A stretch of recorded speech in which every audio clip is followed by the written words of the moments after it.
ወደ ተራራው ይዟቸው ወጣ። እነዚህ ሶስት አባቶች ለምንድን ነው የተመረጡት? ማን ናቸው?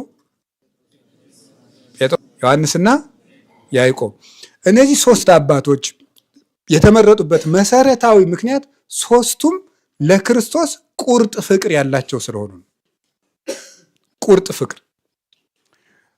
ያዕቆብና ዮሐንስ ምንድነው ሲሉ የተናገሩት? እኔ የምጠጣውን ጽዋ ትጠጣላችሁ ሲላቸው ማቴዎስ ወንጌል ምዕራፍ 20 ላይ ምንድን ያሉ እንጠጣለን ያሉት። ስለዚህ ክርስቶስን በሞት ተወራርደው የሚወዱት ስለሆኑ ነው። ጴጥሮስ እሳ ምንድን ያለ? እሞታለሁ ሲለው ተው ጌታ አትሙትብኝ፣ እሞታለሁ አይባልም ነው ያለ። ደግ ስለሆነ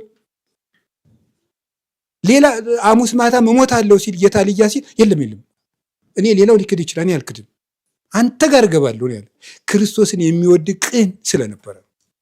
ስለዚህ ክርስቶስ ወዳለበት ደረጃ የሚያወጣን ምንድን ነው? ፍቅር።